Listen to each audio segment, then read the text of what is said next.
December 2009, Lagos State, Nigeria. The festive mood is so strong you can almost taste the excitement in the air. People are slightly less in a hurry. Strangers are unusually friendly. Posters and billboards everywhere fighting for space to advertise different events to celebrate the Christmas season. But despite this congestion, one cannot fail to notice the little red cards and billboards announcing perhaps the biggest event this Christmas, the Ovation Red Carol. Behind this event is the Ovation brand, and behind the Ovation brand is a mind that deserves some ovation. The mind of Basharun Dele Momodu. It's 24 hours with Dele Momodu.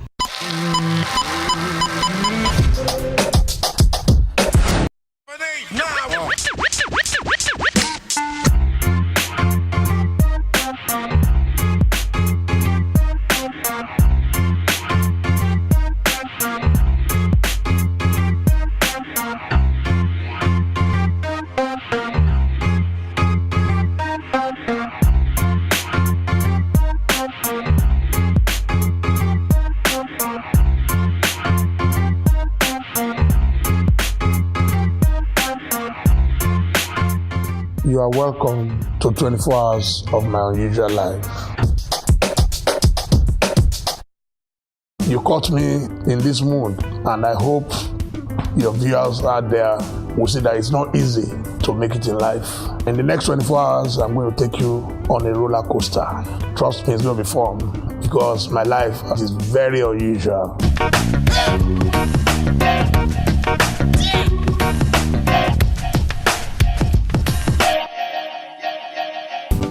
Running a business empire like the Ovation Group definitely requires an unusual lifestyle. I mean, how many of us have 6 cell phones by our side when we sleep? I've not been able to sleep for a couple of days now because we're trying to stage the biggest Christmas carol in Africa this year. Now my right eye is paining me so seriously. I've been advised by the doctor to get hold of eye drops urgently. I've been trying to take a nap since I returned to this bed at 4 a.m. this morning. I'd gone to the night shift Coliseum to make arrangements, preparations for our rehearsals for the Ovation Red Carol. Sleep is obviously a relative word. Catching Dele Momodu in bed lets you understand that being a successful person doesn't necessarily translate to breakfast in bed. Rather, most times, it's business in bed. Hello, good morning. As early as 8 a.m., his phones are already ringing. I was calling you, your phone was off. For most men, a beautiful woman in the bedroom means pleasure. But for Dele Momodu, it means there's a problem that needs to be solved.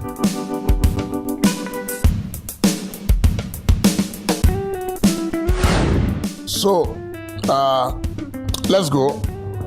I'm going to show you a bit of a typical 24 hours in my life. You're welcome to my world.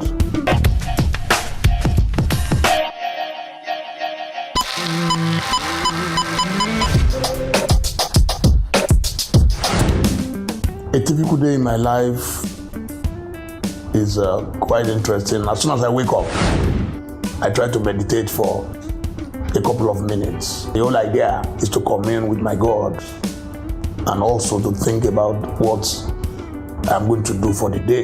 It's always very good, very early in the morning to do this. Thereafter, I leave the bed and the first thing I touch is my laptop. First, I read the newspapers. As a journalist, I want to know what is happening around the world, and especially in my country, Nigeria, where everything is like action-packed like a Chinese movie. Then thereafter, I check my mails, I go on the Facebook, I tweet, I go for my breakfast. Breakfast is very important to me because breakfast is like the fuel in the engine. I never joke with my cup of coffee, so I always have coffee handy everywhere. Thereafter, I'm set. My phones are buzzing, my PA comes in, if I'm in Nigeria, and then we discuss the business of the day. My name is Jennifer Nelson. I'm personal assistant to Basharun Dele Momodu when he's in the country.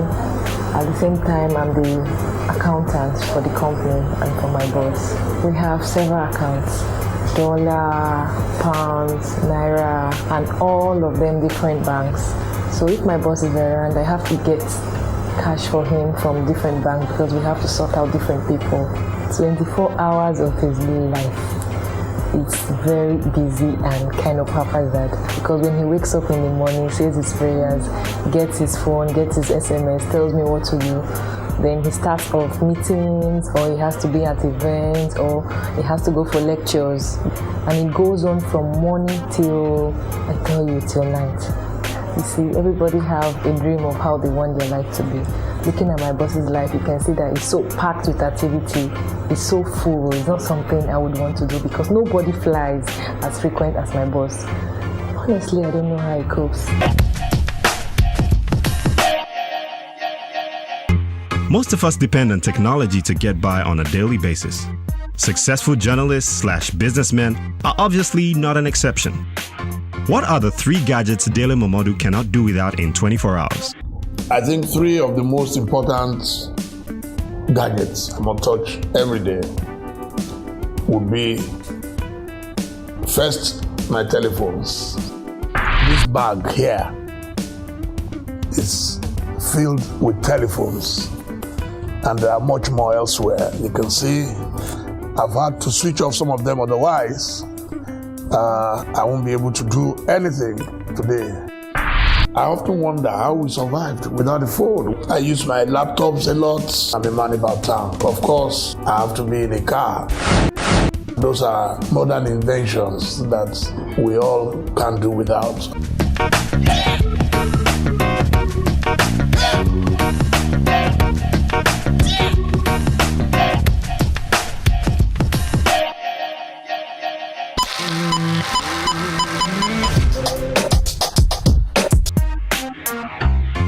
The Ovation Red Car brings together artists and personalities from all over Africa. And today, being the day before the big event, planes are touching down in Lagos, bringing with them guests that Dele Momodu has to welcome. Nameless, an artist from Kenya, is one of such. Because the main place we're putting you in the hotel where the show is taking place. Despite the cultural differences, the artist from Kenya reacts just like the rest of us when he heard how many cell phones Dele Momodu used.